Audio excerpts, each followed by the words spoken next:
Before we get started, I want to make sure I thank a few people for making this event happen. One of them is Angie Center, who has left us, but left us in good hands and with a good plan. So, Angie, I thank you for showing up and supporting it and also helping us plan it. Jamie, for all your help with getting students to show up, specifically at CNN. You did an incredible job. Melissa Painter is way over there. In Angie's absence, a lot of people have had to step up and do extra things, and Melissa has definitely done that, along with Darcy, who is always my sounding board and my keeper, and she has done a ton for us. So, and finally, last but not least, I see you, girl. You do a lot of things too. Where's Margarita? Margarita has put this whole thing together. She contacted everybody, she organized everything, she ordered the food, we'll see how that turns out. But Margarita, you have been wonderful, and we are grateful for all the work that you have done, because I know a few of these people were probably really hard to get a hold of and didn't want to respond and held off to the last minute, as in the spirit of what I do. And you were panicking, and all of a sudden you went from 3 or 4 people to 6. So, we are here today to really just have a good conversation about the casino industry and the opportunities it presents. And we have a diverse group of people up here, both from different properties and different locations in the state and different departments. So we should be able to get lots of different interpretations and experiences from them. So in no specific order, I will introduce them. Phil went on first because I think I don't know why he wanted the last one, but maybe that's the escape route. I'm not sure, but so Tucker, raise your hand. Tucker McGee is the hospitality director of the Coeur d'Alene Casino Resort Hotel, where he oversees guest experience and hospitality operations for one of the region's premier entertainment destinations. He holds an MBA from Eastern Washington University and has progressed through the multiple leadership roles within the organization, gaining hands-on experience crossing marketing, promotions, and facilities management. Tucker is passionate about innovation, service excellence, and creating meaningful guest experiences rooted in strong leadership and community values. Okay? Sounds like you're going to be able to drop some knowledge. Meghan Lobdell, she's one of us. She's one of our graduates. Meghan is the sales and special events manager at Spokane Tribe Resort and Casino, where she oversees everything from corporate meetings and conferences and concerts to large-scale celebrations. She's passionate about creating memorable experiences, building strong client relationships, and finding creative ways to drive event revenue in a fast-paced casino environment. Known for her hands-on approach and ability to adapt on the fly, Meghan works closely with hotel, food and beverage, operations, all the teams to ensure every event runs smoothly, start to finish. I'm not a very good public reader. I'm a decent speaker, so every time I put a piece of paper down, I'm 1 inch closer to being done with that. Elizabeth? Elizabeth is the director of sales and special events at Spokane Tribe Resort and Casino, bringing 15 years of hospitality leadership experience. She joined the resort in 2021 as director of F&B after 11-year tenure at Coeur d'Alene Casino, where she advanced to property beverage manager. Elizabeth earned her bachelor's in business administration in 2018 from Washington State University. Not hospitality though, right? What? You know when you do that, like even more awkward than the awkward silence? You don't recognize your own alum on stage. I apologize for that. And it completed her master's in science and human resource management from the University of Southern California just last year, 2 years ago. She balances an advancing career with raising 2 young sons, along with raising her husband as well. Oh, that's not exactly how it reads. Her career reflects dedication to hospitality, excellence, continuous education, and strategic leadership in a dynamic casino resort environments. Tehran is coming from, you can tell. Well, if you had to guess from the pin, where is he from? New Orleans. He's the director of hotel operations at the Spokane Tribe Resort and Casino, overseeing daily operations and supporting the resort's ongoing growth. Born and raised in New Orleans, he began his hospitality career in 2010 as the doorman at the St. James Hotel. While still in high school, and continued advancing through roles such as bellman, night audit, and valet during his studies at Xavier, the University of Louisiana, In 2012, he enlisted in the Army Reserves to help fund his education and later progressed to front office manager at the Lafayette Hotel. His experience expanded at Harrah's, New Orleans, in roles including VIP coordinator, housekeeping supervisor, assistant hotel manager, executive. We basically done everything. In 2023, he led a $20 million renovation as the director of hotel operations at the Horseshoe Beausier City. I butchered it. Was that close? Beausier. Next year I'll be better. Before briefly supporting operations at the Ritz-Carlton, New Orleans in 2025, ultimately transitioning to his current leadership role. Just one more. Jolene. So Jolene is the one who drove the farthest. She came up from the west side and has turned this opportunity, this is how you turn in things you may not want to do into opportunities. She brought over her trailer and she's going to camp on her way home. So a little impromptu staycation. Jolene is a seasoned leader in casino surveillance security operations with nearly 2 decades of experience in the gaming industry. She currently serves as the executive director of security and surveillance at Snoqualmie Casino and Hotel, where she has spent the past 18 years. An Army veteran, Jolene brings disciplined, strategic approach to leadership and operational excellence. She is known for her practical insights on surveillance, innovation, leadership in high-stakes environments, and building resilient teams. Jolene holds a bachelor's degree in organizational security management and an MBA from Washington State from here. She's another one of us. And is actively engaged in the professional surveillance of gaming and industry boards across the nation. All right, and finally, Phil. The first one on the stage gets recognized last. Phil Haugen is a seasoned executive leader with over 20 years of experience in tribal gaming, hospitality, and economic development. He retired in 2025 after a distinguished career with the Kalispel Tribe of Indians, including senior leadership roles with the Kalispel Tribal Economic Authority, Northern Quest Resort and Casino, Kalispel Casino, Kalispel Golf and Country Club, on and on and on. He's done everything kind of like the others. Phil helped grow the tribe's business portfolio into a diversified economic engine grounded in tribal values. He now leads Philip Haugen Consulting, advising organizations on tribal enterprise growth, hospitality operations, and leadership development.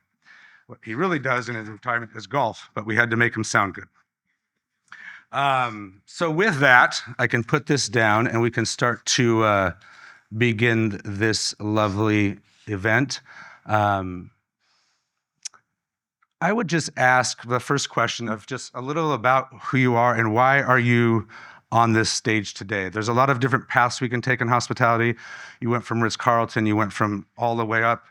Why casino? What is unique about casinos that would, why are you here on this stage today?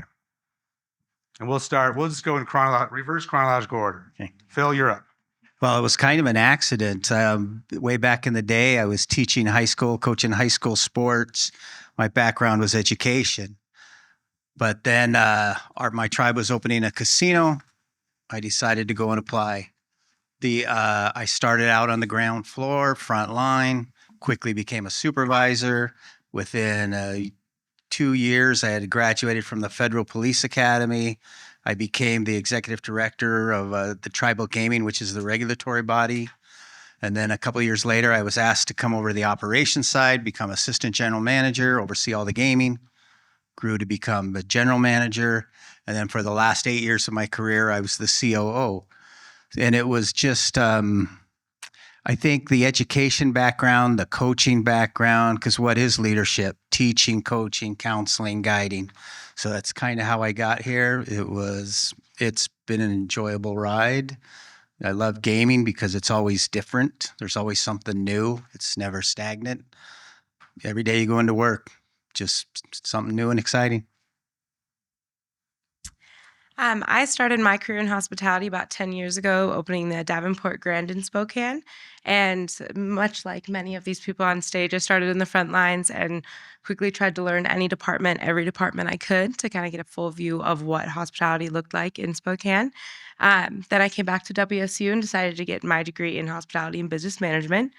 After returning to Spokane, one of my old directors at the Davenports was working at Spokane Tribe. And once we opened up our hotel and started our sales department, he was like, "You should come out." I said, "I would love to. I need to learn a whole new side of hospitality and kind of understand the differences between working in a hotel versus bringing on all the politics of a casino as well." It's been phenomenal.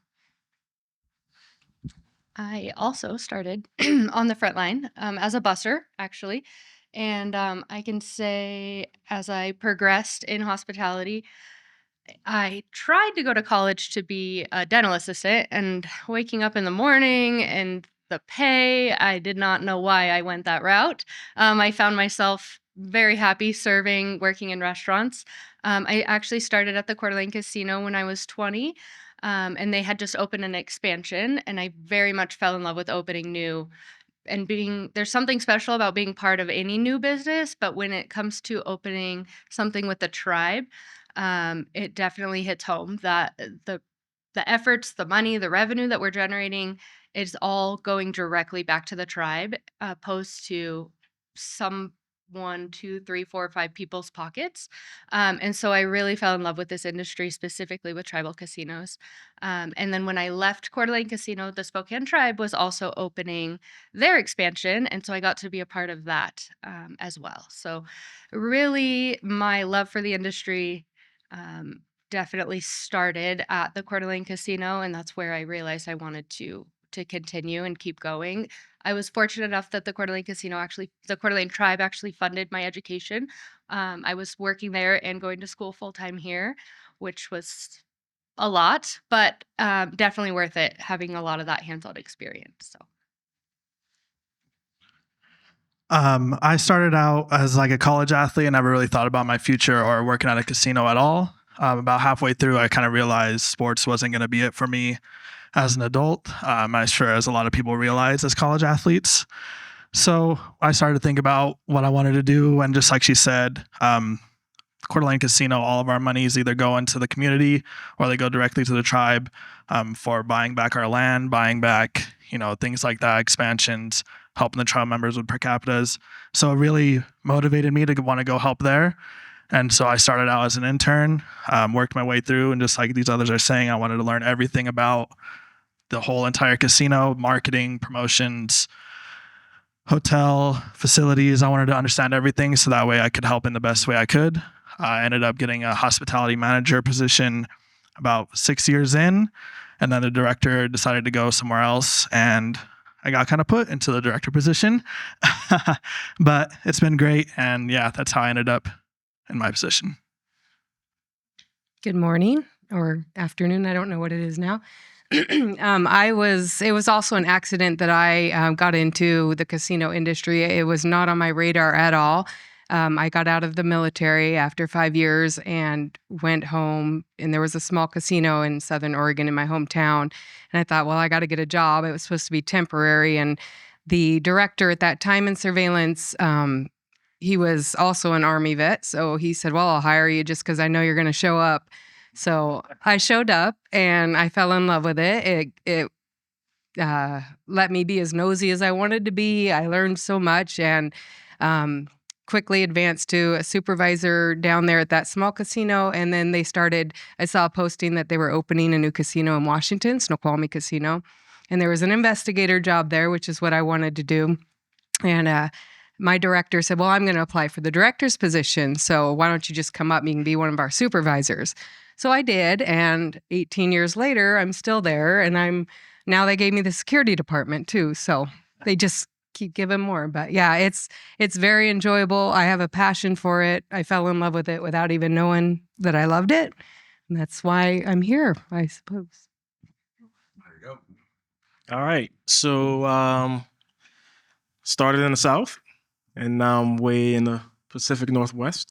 But I was supposed to be a doctor, and my parents weren't too thrilled when I told them, hey, to heck with pre-med.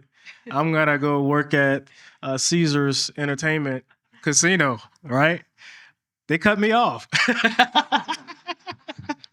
They cut me off, but I made it work. And it's times like these where they now see the vision and they're like, man, you're 32. You would have just been making it on your own as a doctor, but you're in a parallel path that we didn't see the vision for. Gaming is unique in a sense as you never know what you're going to get. Every day is literally a gamble, right? You will have more thrilling stories and experiences than probably anything outside of a police officer, right? In Spokane, to be specific. But you get very great colleagues to work alongside of. You get to meet various individuals from across the world that share unique stories and unique experiences. And it's like no other, right? It's like everyone here, you plant your roots somewhere and you grow. The best thing about the casino industry is there is no ceiling. There is always room for a property to get larger, to expand, and to need more of you that are taking the time in to learn the education side of what hospitality brings so that you can be fueled into something greater in the future. Great intros for all of you. I want to make sure if you have a question, I know this is, Angie might yell at me, even though she doesn't work here anymore. If you have a question, just go ahead and raise your hand because you might not remember it by the end and it might not be relevant in the end. So if you have a question that you think, I really want to know the answer now, please raise your hand and I'll give you the mic. Otherwise, jot it down on your piece of paper and you can ask at the end. So, okay, well. Really? You're going to be that guy? Yeah, I did open up the invitation. Do you just want a mic? It's reading. It's going in order, trying to keep it balanced. Hello, my name is Ian Christensen. I know all you guys have moved up the ranks, and I was wondering, as you guys moved up in positions, what was the hardest skill you had to develop? Did you hear that? This is my support team. That's a better question than Jim's. That's what you didn't hear that, but that's what I heard. I would say for myself, it would be communication. From a simple sense, there is always a senders and receiving end, right? And not everyone receives communication the same. So as you develop and come into hospitality, some people like to have verbal communication. Some people like to have written communication, but you don't know until you break those barriers on how to be effective in that communication form in that location until you actually have those sit-down conversations to see what works and what the culture is like so that you can be effective in that sense. So it's unique because it always changes. It depends upon where you are and who you're dealing with. But if you find yourself in the role that may have, multiple different ethnicities and language barriers, how do you penetrate that and deliver the same message? That would probably, I would say, would be one of the tougher challenges. Anybody else want to go with it? Mine would be delegation for sure. My biggest challenge was moving from the front line and actually doing surveillance to moving into a management role, now director role, and just trusting the team that I built to do the job the way that I want it done.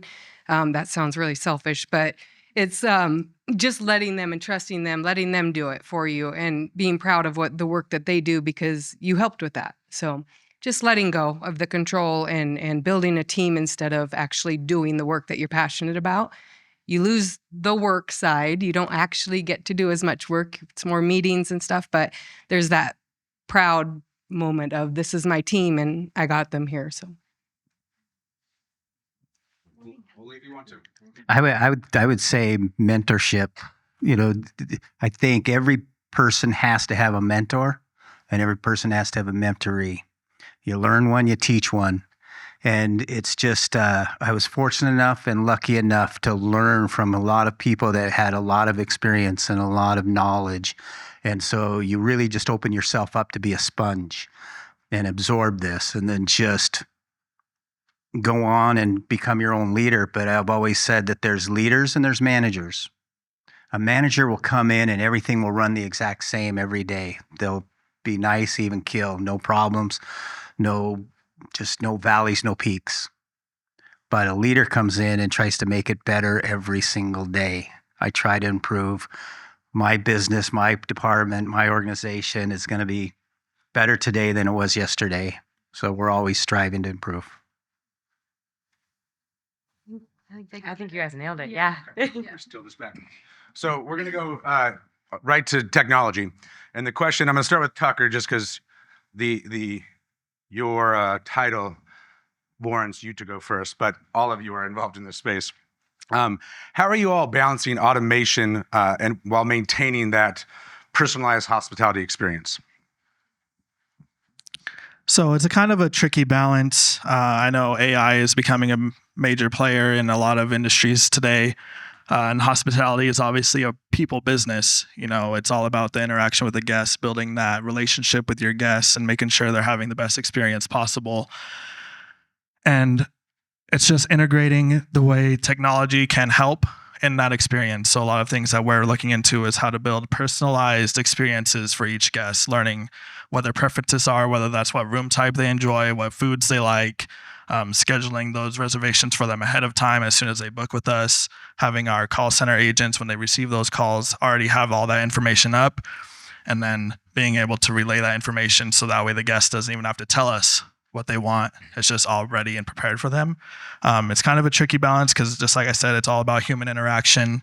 I don't think we'll ever get away from people at the front desk or people on the front lines, because that's what's most important, is that person-to-person interaction and building those relationships. Yeah, I would agree with Tucker on that too. It's very important to find out where AI or where the automation actually fits in with your guests, where they actually fit in with your clients. And I mean, we use it on a day-to-day basis, depending on what we're trying to do, whether it's like creation of the floor plans or, like Tucker said, gathering the different client information and having that easily accessible for everyone. But it's still very important to keep that client-focused face first, to be making sure that you maintain those relationships and even develop them further and keep it personalized while still being efficient with the technology and not losing out on that as well.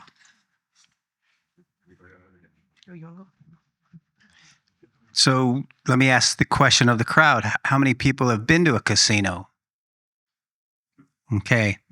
So what we would do with AI right now, and it's just really coming into the gaming world and using it in some of the manners, is that we would track everything you do in the casino. And now to give you offers, if I knew that you like the spa, or maybe it's a particular restaurant, or you like a particular game, we've now been able to track it so we can now actually target you and give you specific offers that fit you, instead of just sending some random offer of 2 tickets to some concert you don't even want to go to. We would now know what kind of music you like. We're going to target and give you an offer for that specific type of music. That's one of the ways we'd use AI. I agree with Tucker and Meghan, is that we're never going to get away fully from the human side, because your VIPs in the casino world, 20% of your clients are 80% of your revenue. So with that, those people can usually afford anything they want. Well, what they really want is to be treated special. They don't want to wait in lines. They want things, VIP status. And so I think that's always going to take that human touch. So I think you're going to have to balance it. But AI definitely has a place in gaming, and it's going to be used. I was really leaning towards, before I retired, trying to use it for scheduling, because the amount of money you can save with proper scheduling when you have an organization of 2,000 employees, and you can trim down that much in expenses just by improving your scheduling. I think that would have been a big area for us to really work on at the time.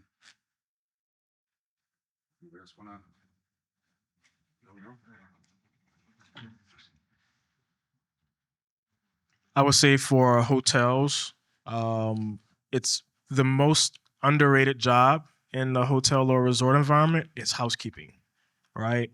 It requires the most physical labor, and it's probably the lowest paying job on a totem pole. So what that would mean for the future of hospitality and casino resorts is, how would we use the technology to benefit those individuals so that they're working at a more efficient rate? They are able to focus on high touch surface areas, and it's overall expediting not only their process of cleaning, but the guest interpretation of how we take care and maintain the product. A lot of what we do in the resort environment, it takes a lot of maintenance, right? So I think AI would be essential from a future sense with helping maintaining those areas and those back of house processes. So, on this spirit of AI automation, Subin. Oh, I gotta go. No. You're more intelligent than me. I'll let you have the mic. Yeah, I'd like to just like out of curiosity, you mentioned about the AI use can be utilized for personalization. That is exciting. But can you talk a little bit about the privacy concern over the use of AI? And I believe casino industry may be a little sensitive industry to be utilizing AI and how you treat the information of the gamers. And, what if their information about how much money that they lost in one casino that can be used for somewhere else, like somebody kind of find out that like you lost this money, I can lend you more money, like that kind of things. Like, can you talk a little bit about the privacy concern and how you try to protect that?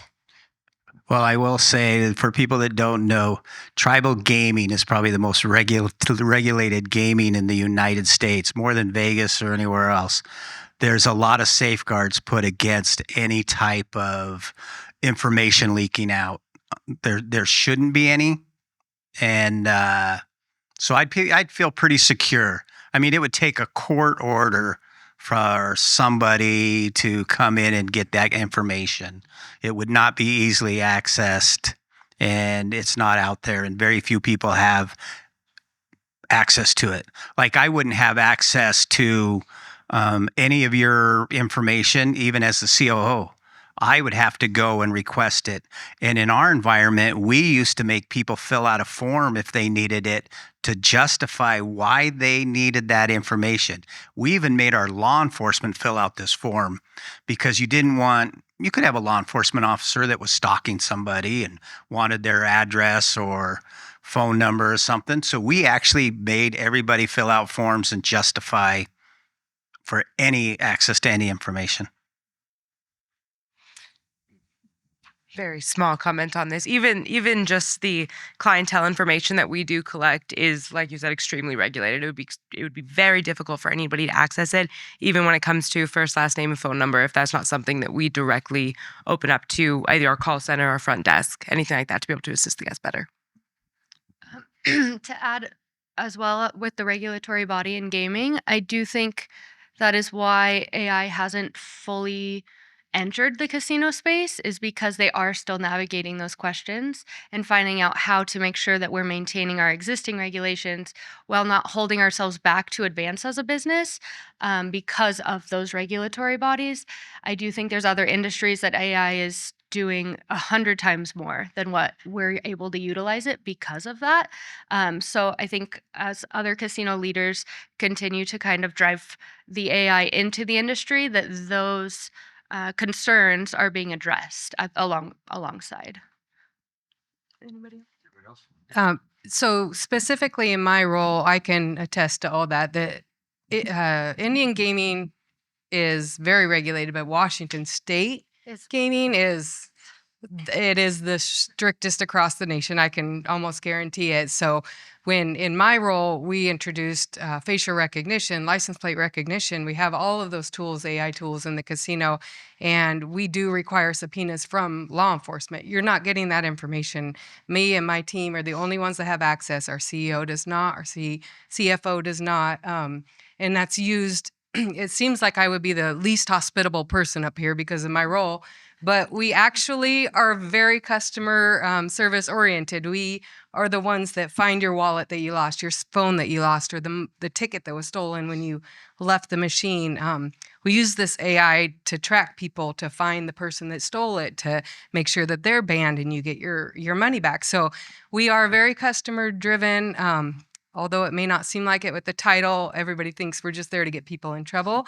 We help law enforcement a lot with our AI tools. So we use it for the better, but the privacy concern, I wouldn't be concerned about it. It is highly regulated, highly, I mean, you can't access it. Nobody can access it unless you're actually in that field. So I would be the person that would ruin that for everybody, I guess. All right, well, let's go. So when people hear the word casino, most people think of the gaming component. But two of you on this stage, your titles are sales and special events managers. So what else is bringing people in, and why, how is it different than at the other hotels, other convention centers? What makes it different, and how do you get people in? What's the same? What's different? So since two of you have that title, you guys can go first. So, for us, for Megan and I at Spokane Tribe Casino, our role is kind of split. So we work very closely with our marketing department to support the operations for the hosted players, that we put on different events that cater directly to them, while still marketing outside of the gaming industry. We're targeting different businesses to bring them in on property for events, conferences, meetings. I think part of our competitive advantage is that we also happen to have a gaming floor, so we are a better draw for companies who are trying to get attendees, because your company will pay for you to come stay with us. They feed you. We do the full day of events, and then everybody can kind of let loose, go out on the gaming floor and have something to do. They're not having to travel or go other places, because there's so many different options just within the building. So I think that is definitely a competitive advantage that we have. At Spokane Tribe, we also have Northern Quest, where Phil comes from, and we will also offer, they have even more amenities on their property. So our clients will often go back and forth. And so then we're working together to kind of create this overall experience that benefits both of our properties as well. I don't know if you want to add in. Yeah, Liz nailed it on the head. Honestly, with all of that, I'm just adding that additional aspect of the gaming, that extra stimulation for anybody to be able to come through and have that entertainment has been phenomenal. And like you said, working closely with the other casinos, we've only got 3 in the area that are really all that big. So shuttling back and forth, finding the amenities that work right with our clients, and being able to work as a team. A gambler knows where the gaming floor is. A gambler goes in there and knows whether they want to play slots, tables, sports betting, whatever.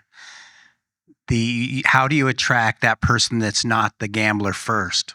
And that's with those amenities, whether it's a movie theater, a bowling alley, nice restaurants, good hotel, spa. There's all these concerts, just all different kinds of entertainment. There's all these other activities where that person's going to come to your property. And as a casino operator, the one thing that we used to love to hear is, you always heard, I'm not a gambler, but before I left your casino, I put $40 in the machine. You hear that all the time. And that's the people that you have to get in with all those other amenities, all that hospitality. And if you want them coming back to your property, you better do it well. I always had this simple formula: best product plus best service plus experience equals success. And I'd spell success with a $sign. You will get there if you do everything the right way. And so having the best hotel, the cleanest, there's certain things people look for. And that's, you attract that non-gambler, the person that doesn't think of gambling first.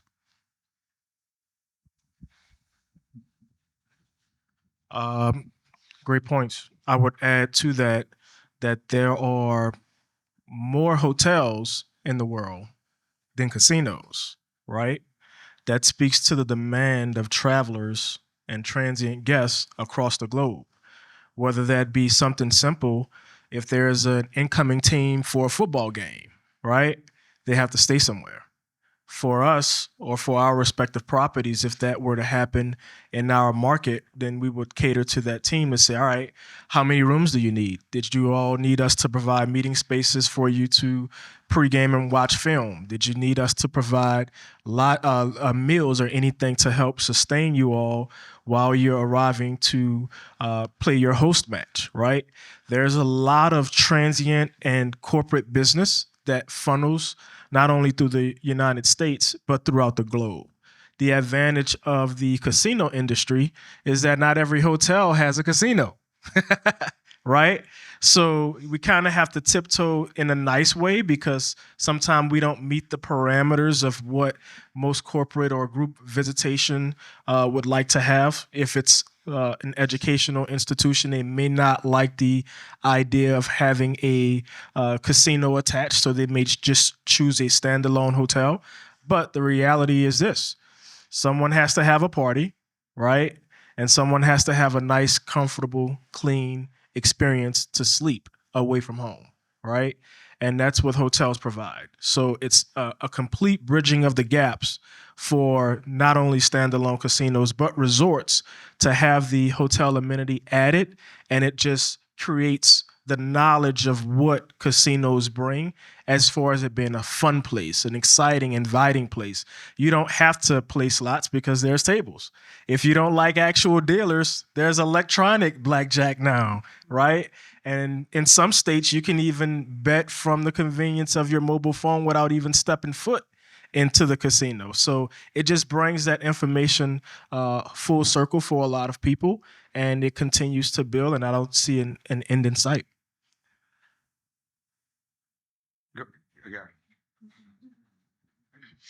Sorry, Jim.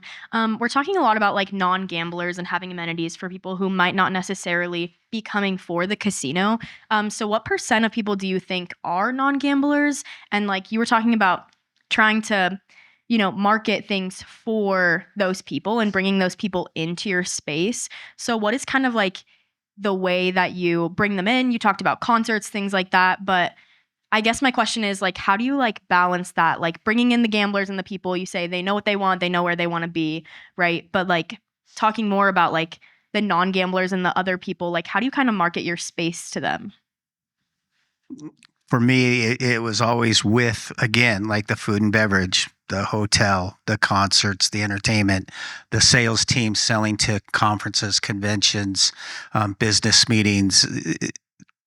If you take something like the holiday season, you'll have, I'm sure their property was the same, you'd have 10 parties a day.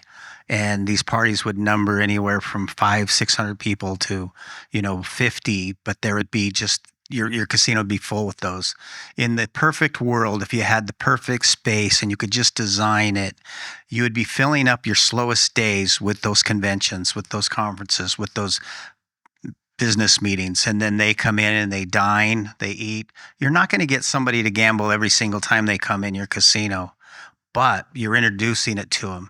It's entertainment. It's the one thing that people don't realize about a casino. People sometimes give a negative connotation to casinos because it is gambling, but it's entertainment. And we're not after your rent money. We're not after your food money. It's your disposable income that you want to use for entertainment. It's just like going out to dinner and a movie. So yeah, it's how we would market towards those people, that we want the best restaurants. And restaurants are not overly profitable in a casino atmosphere.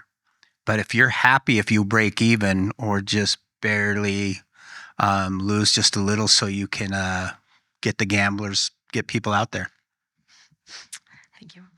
One of the things that we found out recently over the last year or so, the nonprofit sector, the government sector, we have upped our technology game in all of our meeting room spaces to adapt to those different conventions. And now we're bringing in weekly meetings, monthly meetings from the same teams that we had for a Christmas party. They were like, oh, this was a great space. We didn't know that you guys had Zoom capabilities. We didn't know that we could do a 65-person conference in these 3 meeting spaces, and then we can flip it and have your reception afterwards.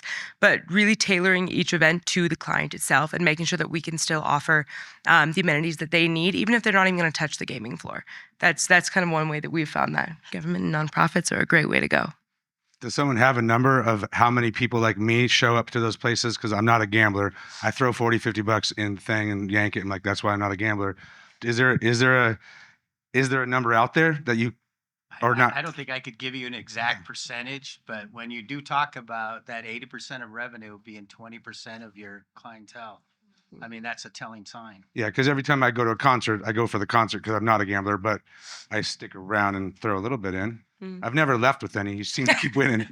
There's this like weird secret that casinos aren't really necessarily built on winners. Yeah, no, I know. That's probably Yeah. the big buildings. So I often told people, especially when I was attending school here, you're actually donating to my tuition, so thank you.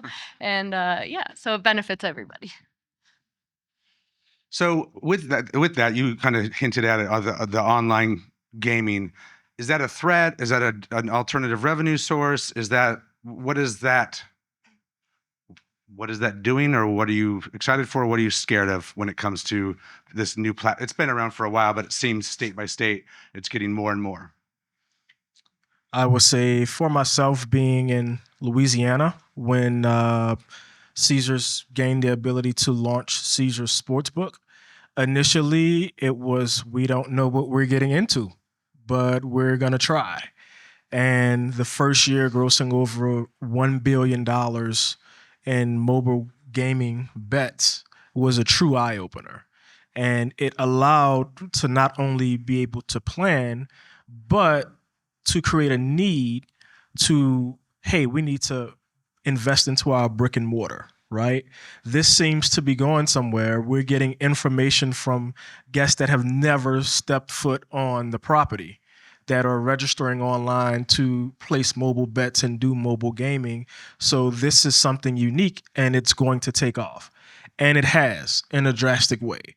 But to the benefit where the tax dollars are going to the schools, right? It's helping with the everyday routine of the police departments, right? They're getting more resources. You see a lot more economical resources available to the people, because those are dollars that were virtually untapped before. So I think the future of it for all 50 states would be ideal, hopefully someday, probably, maybe 25 years from now, the way the state of Washington is. But for the most part, it allows the properties to invest dollars that they didn't see coming from another angle into their product, so that when those newer guests do decide to test the property, that it's an immaculate product. They're extremely impressed. There's more than one restaurant venue to try. There's more than one leisure venue to try, whether that's maybe a cigar bar and a spa, right? You have things that you can actually choose from, which makes it a unique experience, and that keeps things going in a circle. So just a brief little story about it. I went to this conference, the G2E, it's the World Gaming Expo. There was a gentleman speaking there, and it's been probably about 5 years ago, so I don't remember. I had his book for a while, but I loaned it to somebody, so never got it back. But it's he started it with, he had this thing up on the screen where he was talking about casinos were concerned with the younger generations, too much technology out there, that they were being pulled in all different directions, and it would be the end of brick and mortar casinos. And he's going through this, and he's talking about, TV, radio, all the different distractions. Well, then he flashed up that quote or that statement by the casino industry was from 1955. It didn't change. I think there's always going to be a need for brick and mortar. People want to be around people. The other thing is, there was a poker player a few years back named Moneymaker. He was an online poker player who qualified for the World Series of Poker. He ends up entering the World Series of Poker and winning it. And if anybody knows, it's like you win millions of dollars in this thing. Well, it made the poker industry explode. Casinos' poker rooms filled up because all these online poker players wanted to go in and actually see how they would do against real people sitting there with them. So I think there's always going to be a need for brick and mortar, to answer your question. But I do see the mobile and everything else. It's coming. For us in the industry, we just better be prepared and know what we're going to do and how to adjust it. But you're always going to need a casino. Yeah, just briefly, we actually offer mobile sports betting. Geofencing makes sure that they have to be on property, thanks to Washington regulations still. But we do not see a large number of people utilizing that tool. The majority of them just come inside for that experience. They get a drink, or they get to interact with people, or maybe they want to go grab a bite to eat in the sports bar and watch the game while they're betting. So it's not a threat right now. I don't see it becoming one in this state for a while, but that's. So my situation is a little bit different. Where in Idaho, we're not even allowed to have table games according to our gaming compact. We can't have a sports book. We can't do any kind of online betting. We can't do anything of that sort. So it opens up a whole bunch of political aspects when it comes to the tribe, council, our executive team, on whether we want to even attempt to do something like that. Because that would mean opening our gaming compact, going at us with the people in Boise, the people out of state. And if we do something wrong, say something wrong, they can end up closing our gaming compact completely. So we're kind of in a bind and in a competitive disadvantage compared to Northern Quest and Spokane Tribe, as we weigh whether or not it's worth it for us to attempt something like online betting or a sports book. So talking about that, kind of going into like this next generation, I know the food and beverage industry has kind of had to flex. Our generation is really health conscious, so alcohol sales have been down. People are more interested in other substitutions. I know that people my age, I'm only 19, so I can't bet. We have apps where it's like fake betting, right? So it's like still that simulation, but as you know, like gambling can be addictive. So like that health conscious aspect, do you think that that's something that, I know we talked about, you said casinos are always going to be needed, but do you think with this next generation, what are going to be some of the changes and flexibility you think your industry is going to have to make? So something that some people may not realize is that Europe has had state-run casinos for over 1,000 years. And there's a lot of data out there for responsible gaming. There's a certain percentage of your population that's always going to have an addictive behavior, and it's always stayed the same. Now, there's a lot more people than there was 1,000 years ago, but it's consistently remained about 1.5% to 2.5% of the population has addictive behaviors. So with that, we take pride, and I know all the other casinos do, in having very responsible gaming programs for people with problems. We even try to educate our employees to identify somebody with a problem and point them in the right direction. So we want to be responsible with that. State of Washington, 18 is the legal age to gamble. We made our casino 21 just because we didn't want to worry about a 21-year-old coming in with a 19-year-old and then trying to sneak them alcohol or something. So we just made it flat, the 21. So just to protect ourselves and to protect the underage drinkers. So I hope that answers your question. I did want to say on that too, I think food and beverage is extremely adaptable. And I think with the new generation coming up, you guys will be in the casinos, whether it's working, whether it's whatever it is. And I think keeping an open mind to the different ideas, whether we're bringing in mocktails, whether we're bringing in health beverages rather than just specifically liquor or beer and wine kind of a thing, offering different outlets for that. A lot of our resorts and casinos, specifically Northern Quest, has a phenomenal spa area. And it's a very health conscious, very kind of bringing it together, more celebrating all the things that can be done in there rather than just the drinking, eating, smoking, So I think that bringing up ideas to the different leaders, once anyone's in the rooms, I think that'll be the quickest way and the best way that we can be adaptable to that. I would agree. Okay, I don't know, maybe my question, some of your answers already answered my question perhaps, but I was wondering, we went through the COVID-19. So a lot of business were affected, and definitely hospitality industry, I guess, including casinos, probably one of those industries. So if you can tell us some of those like revenue streams, like before COVID, maybe during COVID, and now, you are recovering. So what has been the status, and anything you have done a bit differently to get over? Or I'm just assuming probably you were through some tough time during the COVID-19, that time period, maybe a couple of years or 2 or 3 years. So anything you have done differently, or do you have any different business strategy you are trying to implement? So one thing that's COVID, when we shut down, and a lot of the tribes up there were all the same. We tried to keep as much of our staffs on payrolls because you didn't want them suffering. You didn't want them leaving. You didn't, we opened up things like our buffet to make sure all our employees could bring their families in to eat because they couldn't afford to go out and find stuff. We did whatever we could, but we couldn't do it long term. After a while, when you have a payroll of over $5 million a week, you couldn't continue doing that forever. So eventually we had to stop and only keep on the key personnel. And one really important thing about COVID hurt us. We were shut down for 9 weeks. And when the kind of revenue that we bring in, and we have 2,500 employees, it was a big deal. But casinos boomed after COVID. We made a lot of money because people were not traveling. They couldn't buy cars. They couldn't buy appliances. They couldn't travel anywhere. Where were they going? They were going to casinos. So our revenue skyrocketed right after. And it's kind of gone down now. It's kind of flattened out. But for a while, it was a big boom.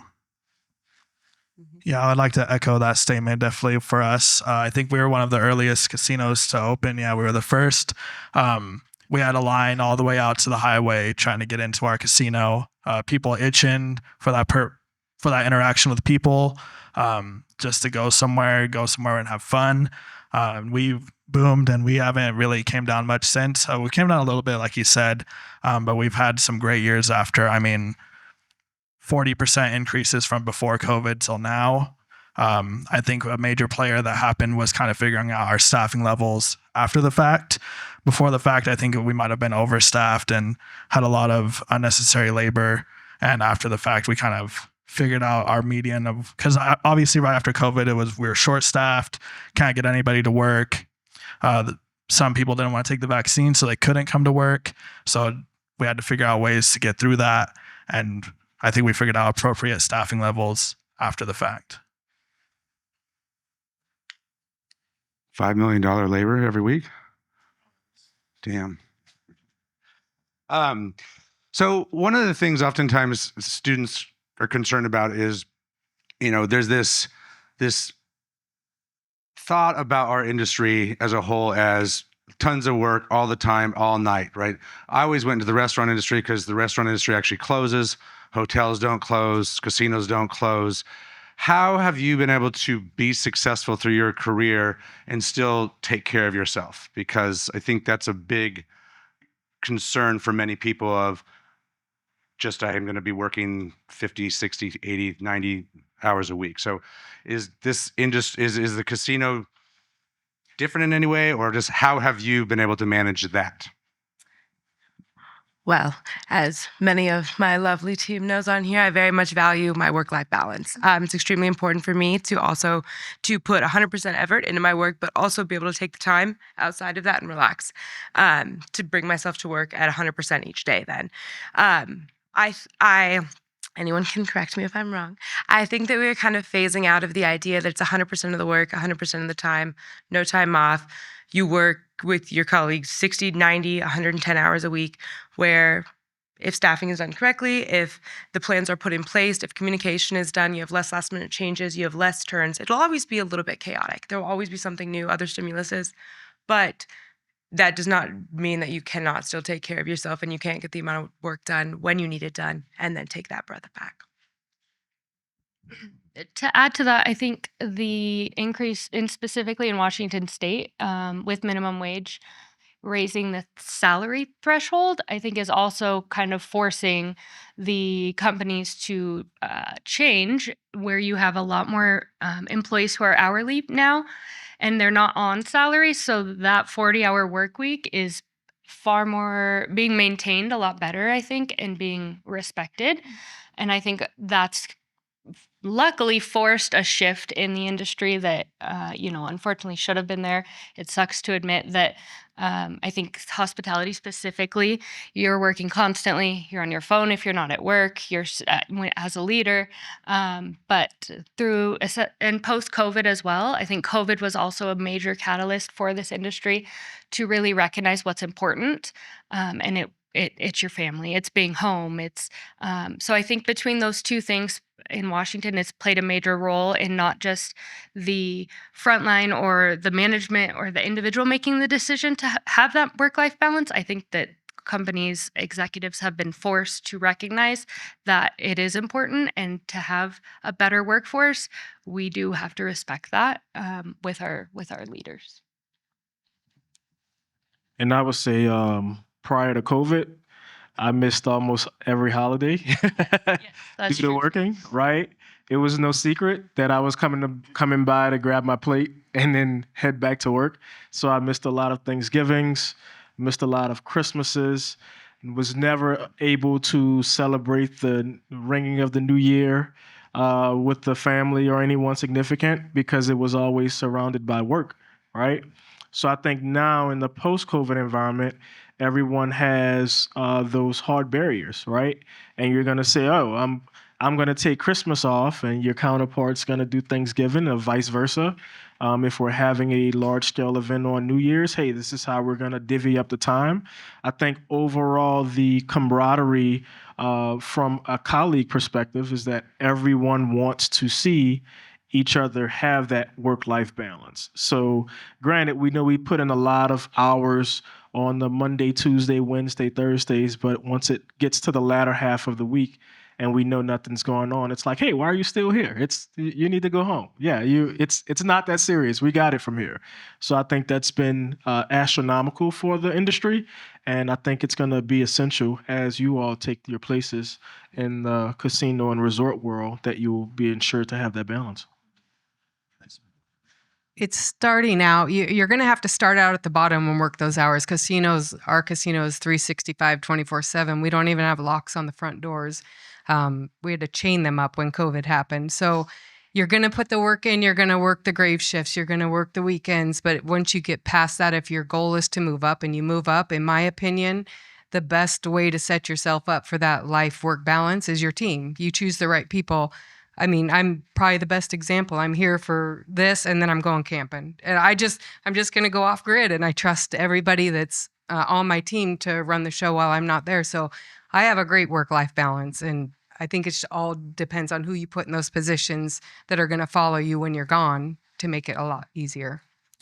There's great careers in the casino industry. There's just about any kind of business, any kind of job you want is in the casino industry. Data, IT, marketing, sales. There's so many different opportunities, and the casino industry does pay well. You can get jobs in the casino industry as you move up and pay well. It is hard. I'm a little bit older than everybody here. This job cost me my first marriage. It was because I had a job where I traveled a lot. I had long hours. There was always a dinner to go to. There was always a charitable function. There was always something. And my first wife just could not stand it. We're best of friends now, but it's like it was just hard. So it's, I guess it is what you put into it, but I would caution, like they're all saying, make sure you keep that life-work balance and make sure that's a priority in your life, that you do that. And you can still be successful. Hi, thanks for coming here today. This is great. My question is along that human resource line and then training and development. One of the things that we've been working hard on as a School of Hospitality Business Management is training that next generation of managers, directors, supervisors within your operations, particular tribal members. But we've had some struggles trying to connect, trying to recruit tribal members to come, finish their baccalaureate degree, and then move back into their communities in a much higher level position. What are we missing? Is there something that we're missing? And another question, how many of you are tribal members yourselves? I wondered that too. Excellent. So you can even use your personal story of how that happened for you. I am not a part of the Snoqualmie tribe. I'm a part of a tribe in Oregon, but when I got into the casino industry, I didn't even think about, oh, I'm a tribal member, I should go try and work at a tribal casino. It wasn't even a thought. It was more of just where can I go that's going to be a reliable, steady job that's going to be there all the time. Something that I might be interested in. Like I said, it was an accident, so I wasn't like going there for that. We do have at Snoqualmie, we have a lot of tribal intern programs and programs to educate their tribal members, their younger tribal members through school. We do, I know University of Washington comes out and they do different tours and classes that we put on. So we're trying to educate tribal members how important it is to grow their legacy. This is for their tribe, after all. I mean, our property is 100% for this tribe. So just the education piece, we're trying. I don't know that my specific example is helpful, but I know education is helping some. Not all tribal members are this way, but there has been some form of entitlement where you have some tribal members that are willing to work their way up from the bottom and work hard and have several different jobs, get the education, do what they need to get it done. But there's others that want everything immediately. And you listen to the stories here. Everybody here has worked a long time to get where they are at, put in the time, put in the work, got their educations and everything. But you have some tribal members, and it's really been a battle. At least and I'm speaking just of my tribe, but there's been a battle that some of those tribal members believe they shouldn't have to wait for the experience. They shouldn't have to wait for the education, that they should be in some of these upper positions now just because they are a tribal member. So that's what I mean by the entitlement portion. That's kind of the difficult part. So it's teaching them, be patient, get your education, experience. Nothing can replace that experience, that knowledge that you gain from experience.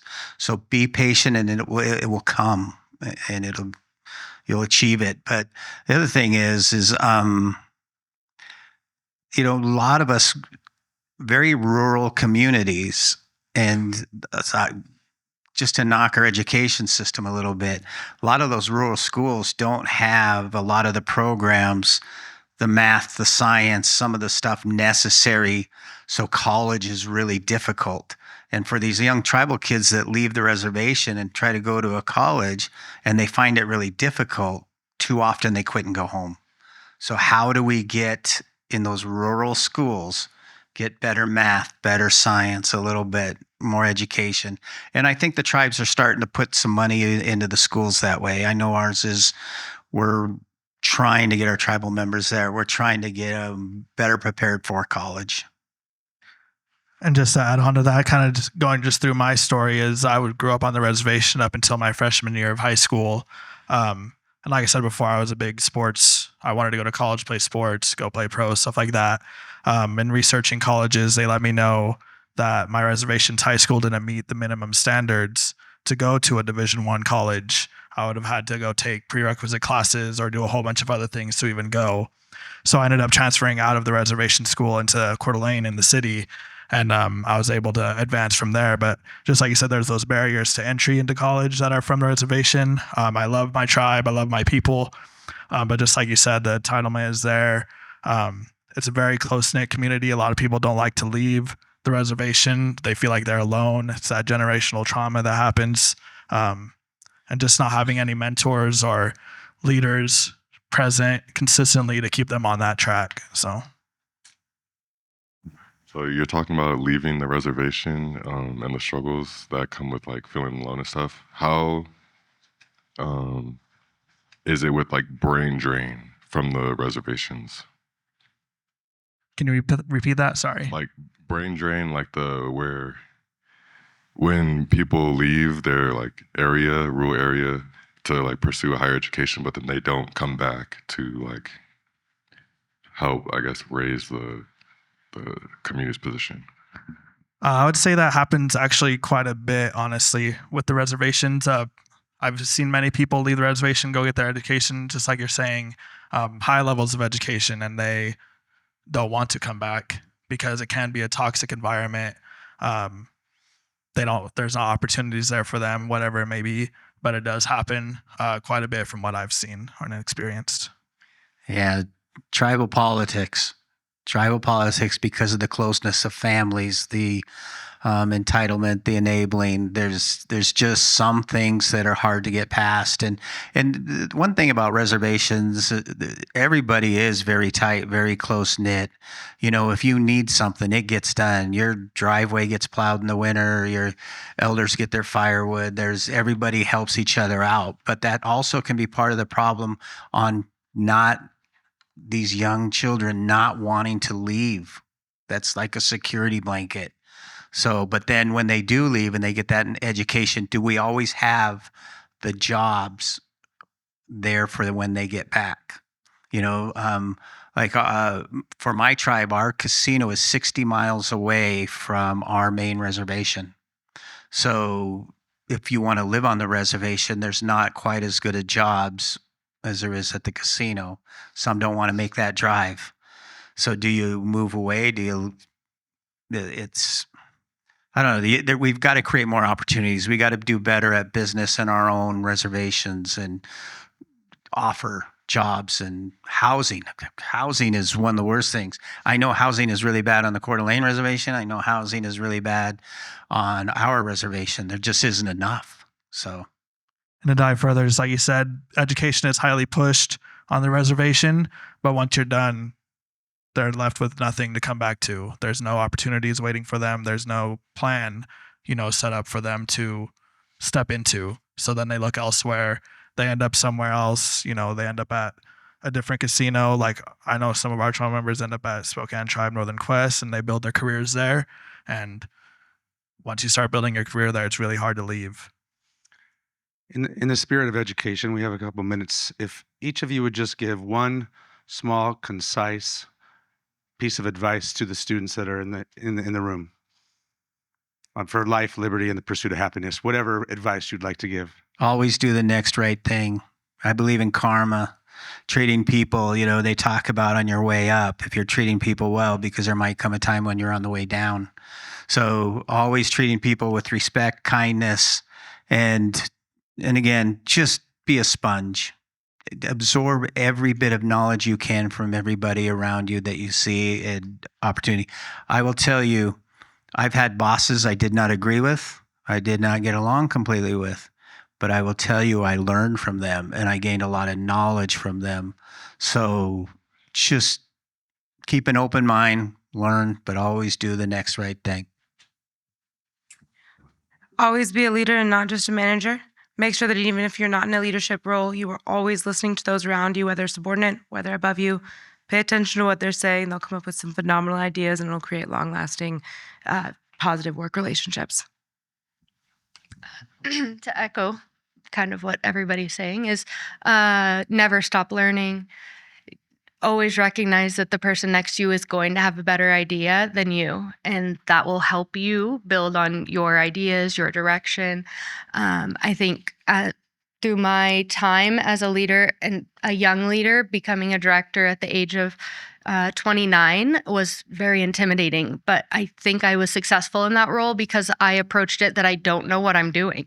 I had core values that I stuck very true to. Integrity was one of them.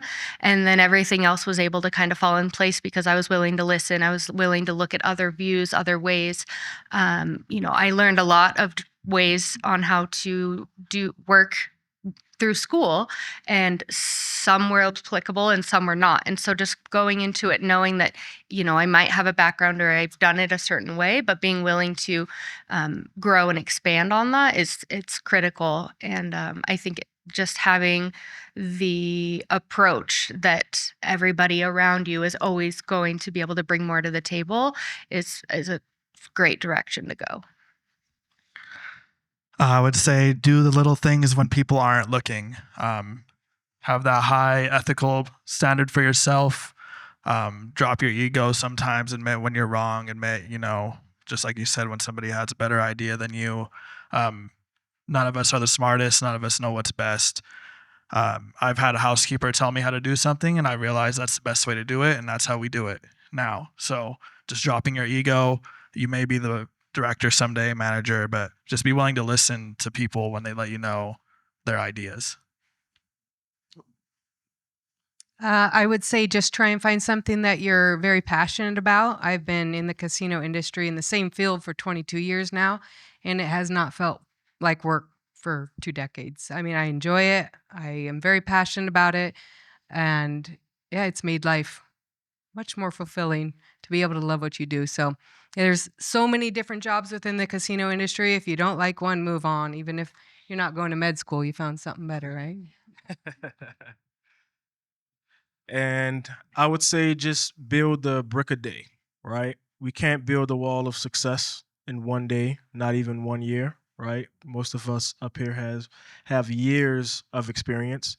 So don't be afraid to channel it and work on one thing at a time, because as long as you're making progress, you're going in a positive direction. So just one brick a day, you will eventually have a wall of success.